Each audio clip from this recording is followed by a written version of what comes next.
Good morning, good day. How are you? Welcome to this week's JA's Recipe for Success.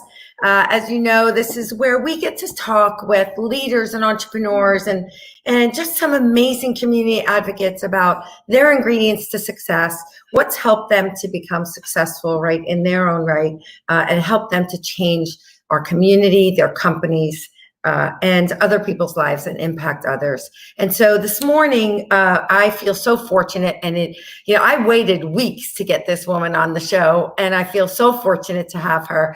I call her a friend. I call her a colleague.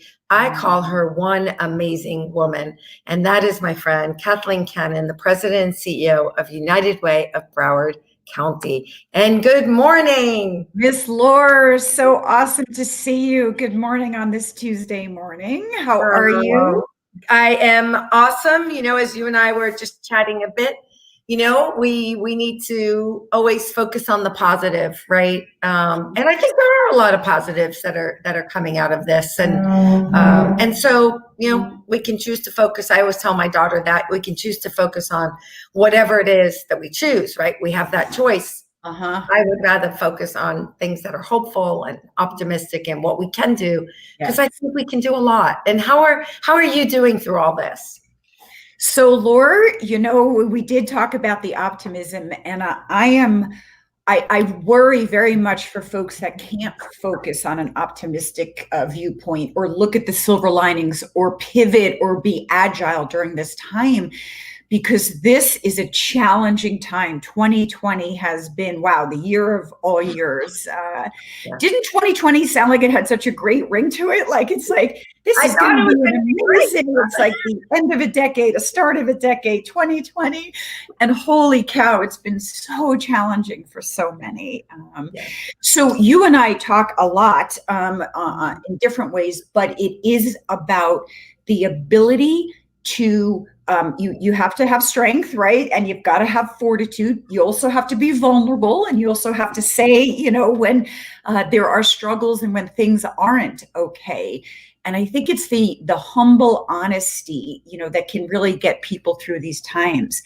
But you have to almost truncate your day. It's almost like, minute by minute, day by day, minute by minute. And if we look at everything that's going on, obviously we have a health crisis, we have an economic crisis, we have a racial crisis. If you focus on those gigantic, social issues, it's hard to see how you can make a change or how you can maneuver through. But you can, if you look at pieces of it, and if you look in your own sphere of influence, you can make changes. You can treat people well. You can have extra customer service no matter who you're talking to. You can think differently.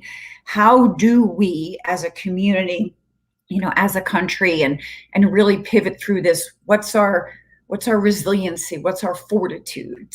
So you have to look at some of the optimistic things that can come out of this. And as a community, Lori, I really, truly believe people care for people. And the more that we can show that and put strategy in place, not just to care, but to move the needle, whether it's public policy or philanthropy or education, or for you, financial stability, having our children growing up knowing financial stability and acumen and how they take care of themselves and plan for the future. So important.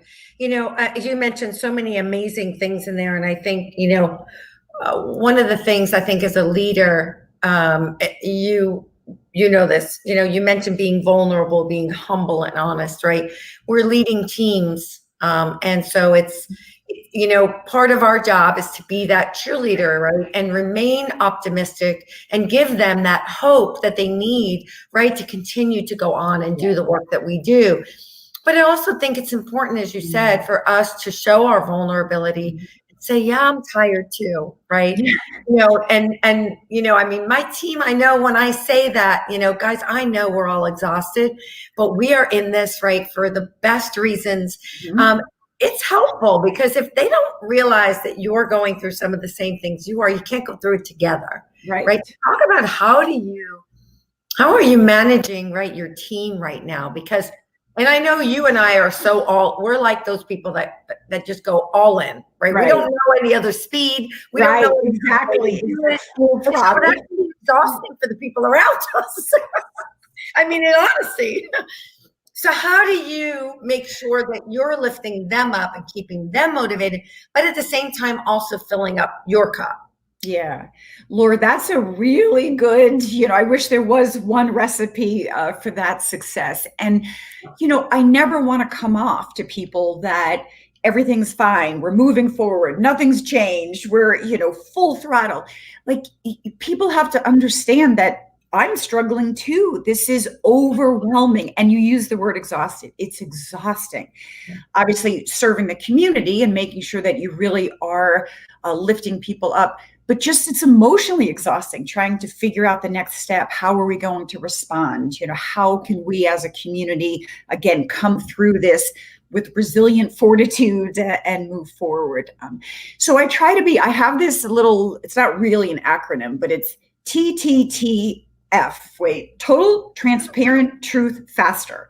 So the faster that I be completely transparent with the staff and really discuss what's happening and even how I'm doing and how we as a community are doing, people feel your honesty and they understand, okay, I'm not the only one tired here. I'm not the only one trying to figure out how to work from home, educate my children, make sure my parents are fine, make sure that the community's good, my agency's good, everything is solid. I think if people feel that it is a struggle, even for you, Lori, and me, Kathleen, the CEOs of these companies, I think it gives them more hope. But now you can't be doom and gloom, and you can't be like, oh, well, I haven't figured it out, I'm going to stick my head in the sand. You're coming forth with motivation, but strategy and trying to break things down for different staff. I put staff in some different teams. So they've got some cross teams going on certain fragments of what we're working on. And I think that's been a good piece because everybody kind of works in their department. So I think that was a way to motivate staff. You're getting to learn some new staff members and different ways of thinking about solving problems. I have like somebody from HR and finance and marketing working with some of the impact team, and they're not normally thinking, how do we provide emergency financial assistance for the community? So I've got people that aren't normally in that type of, critical thinking for these issues. But I think it really works. It gives people different thoughts. It gives new strategies, ways of solving problems. I think it gets them out of their silos, right? And we do something very similar. So we teach entrepreneurship. And so, of course, I've told every person, we call them campaigns as opposed to projects. Mm-hmm. So it could be a program, it could be an event, it could be a project. You're the CEO of that campaign. So who's on your team, right? You need a marketing person to make everybody aware. You need the fundraising development team, right, to raise the revenue to do your program, right? So I think you're so right. And it has absolutely built trust and camaraderie, and we're all in this together. And so I totally agree with you. And I was going to go there. So I'm so glad you took us there, because I think as CEOs, we do need to figure this out. I think we're guiding the ship, right? Steering the ship. What are some of the strategies, that you've focused on? Are there things that you've said, we're going to invest in this because this is the right time to do that, even though financially, right, we know that we need to, maybe control our expenses. For us, we decided we were going to go all in on marketing and revenue generation. You know what? We're going to cut back on other things, but that's where we're going, because if people aren't aware, they can't consider you can't give, right? So what are some of the strategies and things that you're putting in place to help the company not only survive, but thrive? Right. And great point. And I know that there are many people that are just trying to survive. So I am like you thinking of, all right, we're going to actually thrive here. We are going to serve this community. We are going to put new initiatives into place. We're going to raise new revenue. And so we immediately flip to that we are going to be bigger, better, stronger, and more impactful in the community. So I think when you lay that mindset out to staff and you have that expectation and you've got tasks to try to back that up, I think that sets everyone on a different course. People aren't retreating. They are outwardly, looking to engage in the company and what's my role. So I really tried to point out to folks, everybody role matters so much. And I'll use my finance team. Finance doesn't interface with donors. They don't particularly interface with our programs. They'll come to our volunteer activities. But I explained to them that a donor called the other day and needed to speak to them in finance. And finance laid out exactly what they had to do. And I explained to finance, you're a donor cultivator. You are working with our stakeholders who are helping us to improve this community.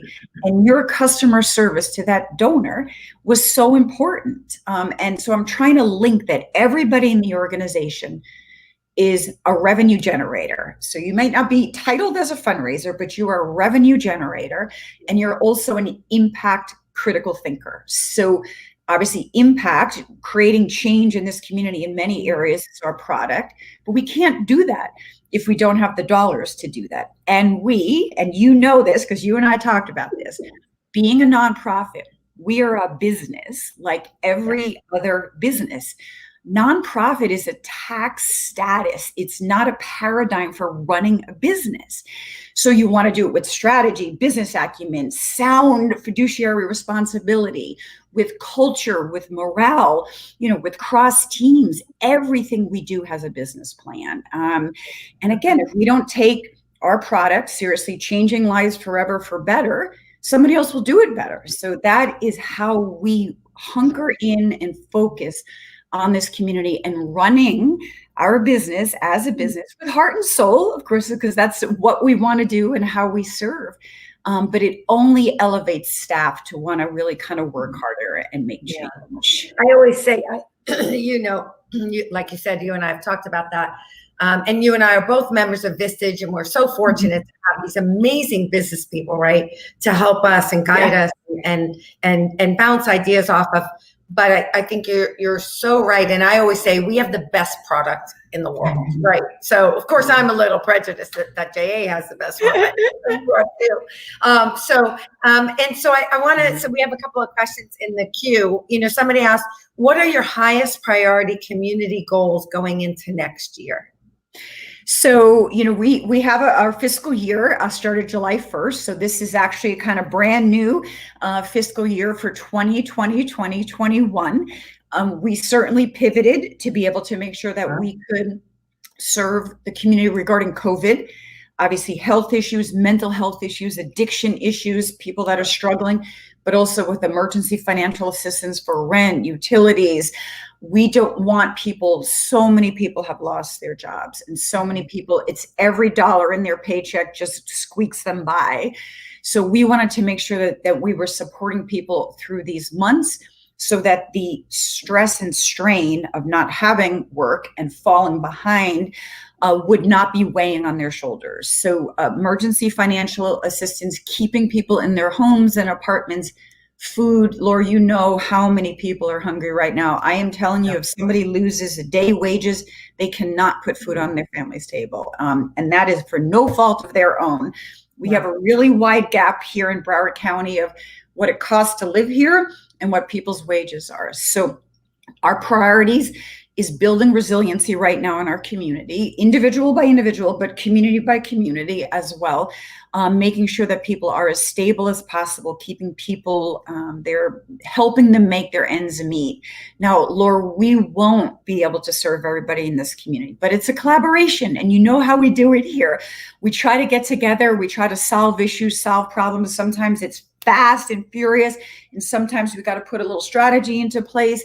But you know how we all work on things together. So between kind of all the funders and the nonprofits, the county and the cities, we're trying to put strategy in place to try to really be that safety net for as many people as possible and try not to have people fall through the cracks. But it's a difficult time to be able to support everyone that is in need at the moment. But our priority right now is trying to help all families and people recover from COVID, just the economic and even the racial crisis. We're really stepping into that as well, really wanting to showcase that we have major work to do on that in racial equity and justice and our unconscious bias and some of the policies that are in place.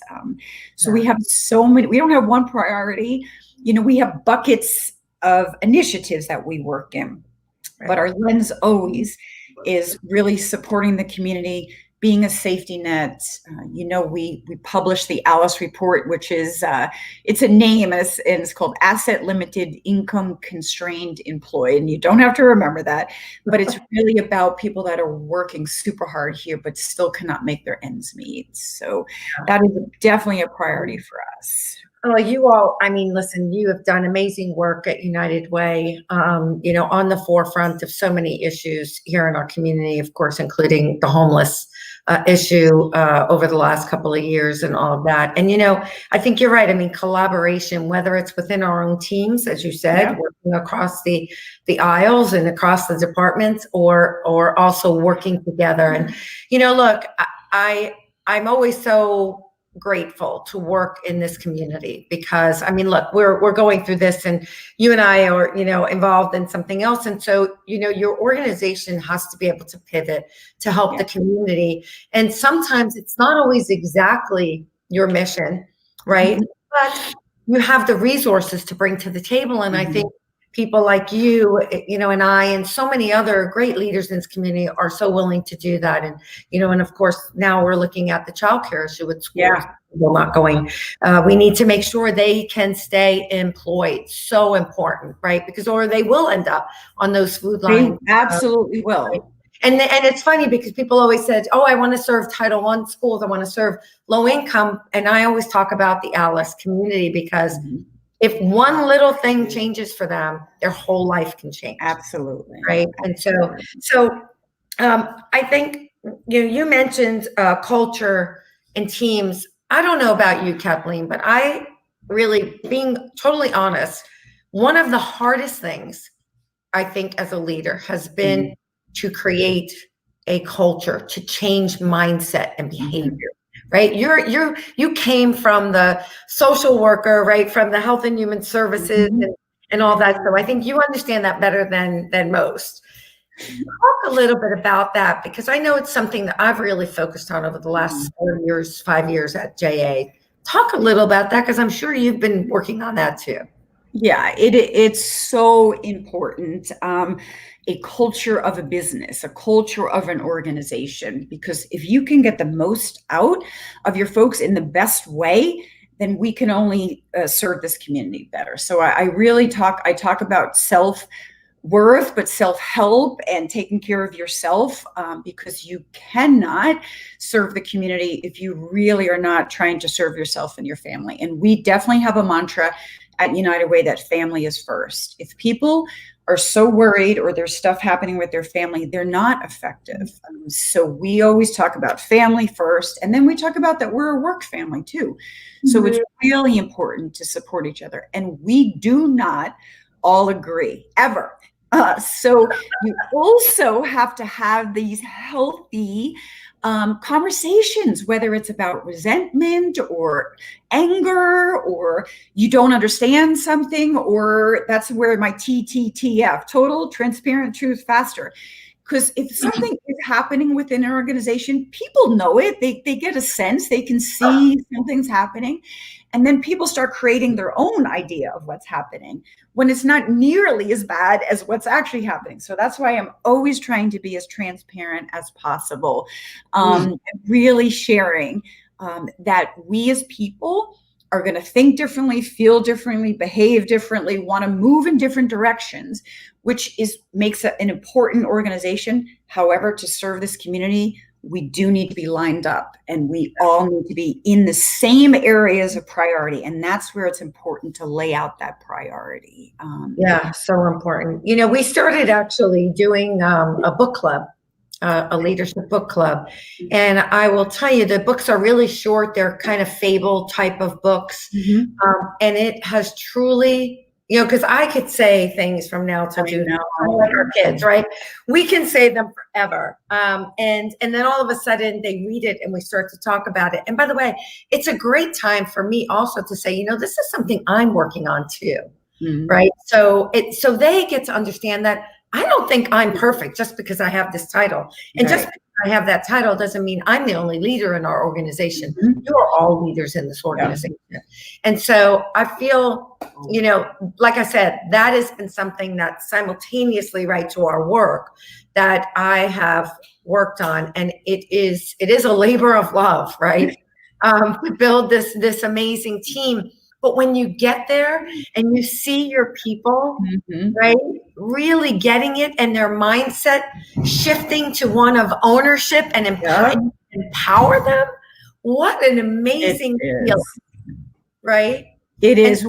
We were yesterday, had a big event, and you know, it's not easy to be, you know, it's just not typical times, right? Where everyone gets together and everyone's got a job and you've got to stay distance. You've got to figure this out. You've got to work with this company and this. And yesterday I literally came to the event. It was set up, done, flawless. And when you see your staff that they can lead, again, you don't have to be the CEO to be a leader. Everyone has a leadership in their own sphere of influence. It could be your family, your neighborhood association, within your department, within your little areas. There's so many ways to lead. And if you can promote leadership, which also means that you have to, you know, you can't have people on a rein. You've got to give them the ability, you know, to do what they need to do. And that sometimes it's not going to work out. But still, if we're not allowing people to make decisions, to lead, to try to steer in whatever area they can, then they won't grow as leaders. And the more leaders we have within our organization, the better we will do as a business, as an organization. So it's so important to really look at people's strengths, give them autonomy, and forgive them if it just doesn't work out. But you learn from it. So you backtrack and do a backward map. What went wrong? Where could we have pivoted? What could have done differently? And I think that's all learning, and it's all important. Really. So I have a question for you. So we spend so much of our time empowering our teams. Who empowers you? Who has been influential, right, in your life? Have you had mentors? Has that been an important part of your growth as a leader? Yes. And you had mentioned a group. We both belong to a group, but it's different groups, but it's called Vistage, and it's like a CEO best practice. That is an opportunity because they're not in my group. There's no one else in nonprofit.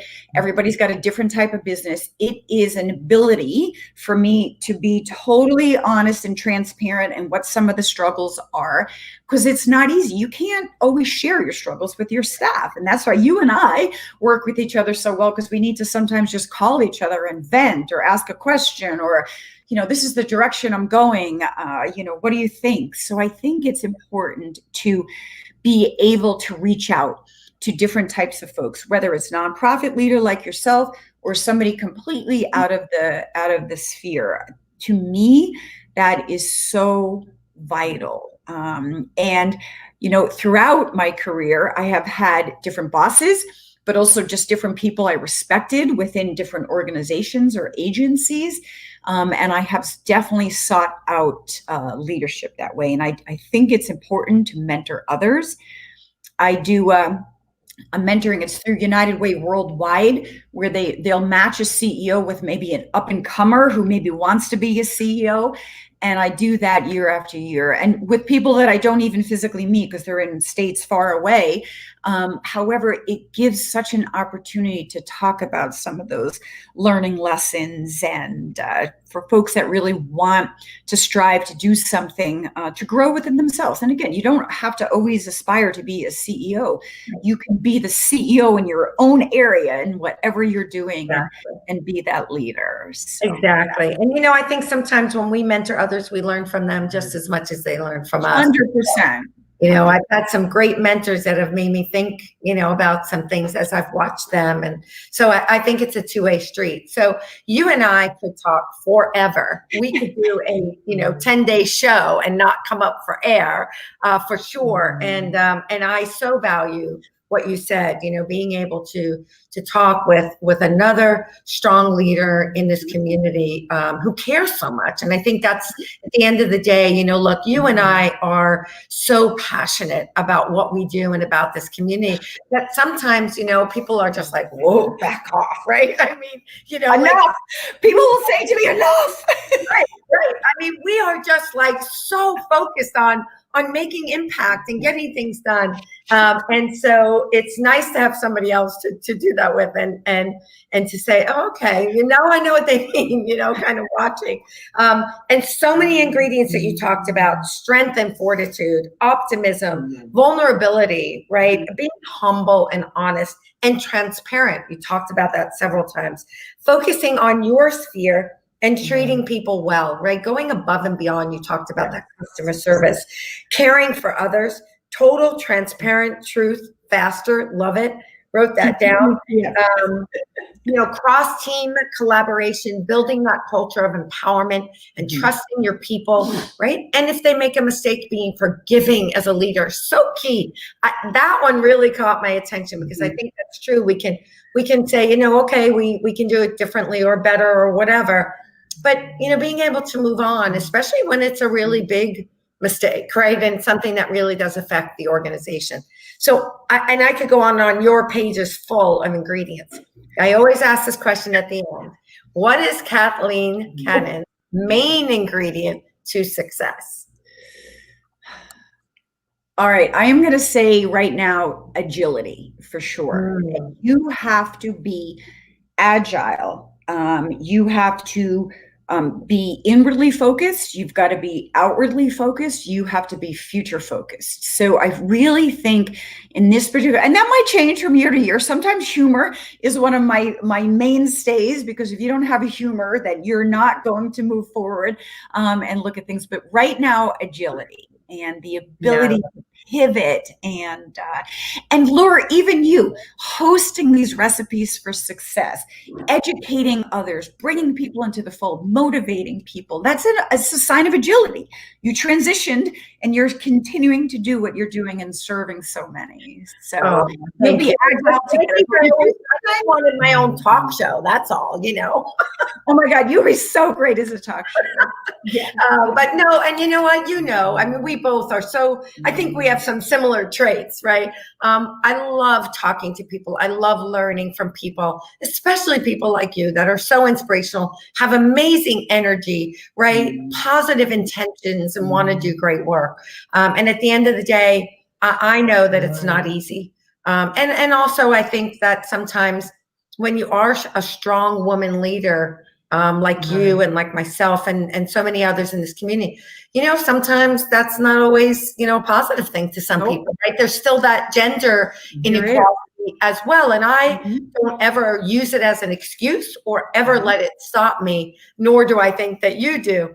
But it is still something that exists, right? That we've got to recognize it. So I think that that's important, to recognize it. And again, not use this as an excuse. And I try to use the ability to teach somebody at the same time. If I'm being forceful and throwing down, strategy and edicts and et cetera. And if I'm just right down to the bottom line and doing this, someone will say, oh my God, you're being such a man. I'm like, hey, listen, everyone is leadership style.